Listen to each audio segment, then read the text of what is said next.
Ajaban li'amil mu'min. Orang beriman itu mengagumkan kata Allah, mengagumkan kata baginda Rasulullah sallallahu alaihi wasallam. Min asabakum sarra, apabila datang kepadanya sesuatu yang membahagiakan hatinya, anak yang soleh dan solehah, istri yang penurut, rumah yang bertingkat-tingkat, mobil yang mengkilat, boleh jadi pun istrinya 4, maka mereka akan bersyukur terhadapku. Karena khairan lahu, karena itu baik untuknya.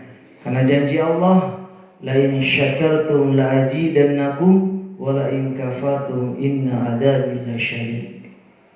Wa min asabakum darra, dan apabila datang kepadanya sesuatu, tentunya musibah yang menghampiri dirinya, yang katakanlah sesuatu yang tidak menyenangkan hatinya, anak yang tidak penurut, istri yang membangkang, kebakaran, cacat, kehilangan, maka mereka akan bersabar terhadapku.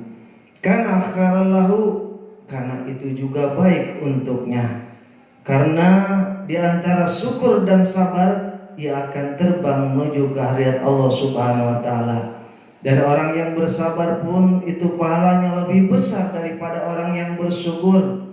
Innama yuwaffas sabirina ajrahum bighairi hisab. Hanya orang yang bersabarlah yang ketika ia memasuk surga bighairi hisab, tanpa hisab. Hanya Allah sajalah yang akan memberikan pahala kepadanya. Hanya Allah sajalah yang akan menghisabnya. Hari ini jamaah yang berbahagia, ada orang bilang ibadah yang paling mulia yaitu dengan kita sholat berjamaah. Ibadah yang dekat dengan Allah Subhanahu wa taala yaitu di malam hari kita beriktikaf di masjid, kita sholat, tentunya sholat tahajud ataupun sholat-sholat sunnah yang lainnya. Ibadah yang dekat dengan baginda Rasulullah sallallahu alaihi wasallam yaitu dengan kita memperbanyak salawat kepada beliau. Namun ada lagi ibadah yang lebih diangkat oleh Allah Subhanahu wa taala, ibadah yang lebih diagungkan oleh Allah Subhanahu wa taala, yaitu ibadah ikhlas terhadap Allah Subhanahu wa taala. Laksanakanlah salat, laksanakanlah zakat, puasa, haji, umrah untuk mendapatkan daripada ridha Allah Subhanahu wa taala. Namun perlu kita garis bawahi, la yudkhila jannata ahadukum amaluhu.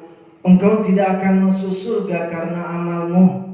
Engkau tidak akan masuk surga karena sedekahmu, karena salat tahajudmu. Betapa engkau tidak tahu diri, kata baginda Rasul, betapa engkau tidak tahu diuntung ingin menebus surga karena amalmu. Seorang sahabat bertanya, wala anta ya Rasulullah, engkau pun ya Rasul tidak akan masuk surga karena amalmu. Wala ana, kata baginda Rasul, aku pun tidak akan masuk surga karena amalku. Illa ayyatarabadani Allahu birahmati, kecuali Allah Subhanahu wa taala akan memberikan rahmat kepadaku. Rahmat itulah tentunya yang kita minta kepada Allah Subhanahu wa taala. Di dalam salat kita selalu membaca Rabbi firli, ya Allah ampuni aku, warhamni, dan rahmati aku. Rahmat itulah yang dimintakan orang yang hidup kepada orang yang mati. Selalu membaca Allahumma firlahu warhamhu wa'afihi wa'fu anhu. Dan rahmat itulah yang dimintakan juga seorang khatib ataupun penceramah ketika ia memulai ceramahnya atau memulai khutbahnya, ia mengucapkan Assalamualaikum warahmatullahi wabarakatuh.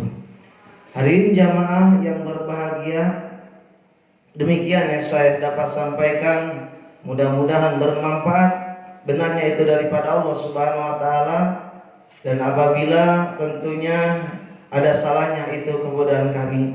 Dan tak lupa tentunya pada malam hari ini kita masih bisa mendengarkan tausiah kultum 7 menit atas berterima kasih atas tentunya Irama Raja Ikatan Masjid Raudatul Jannah. Wabillahi wal hidayah. Assalamualaikum warahmatullahi wabarakatuh.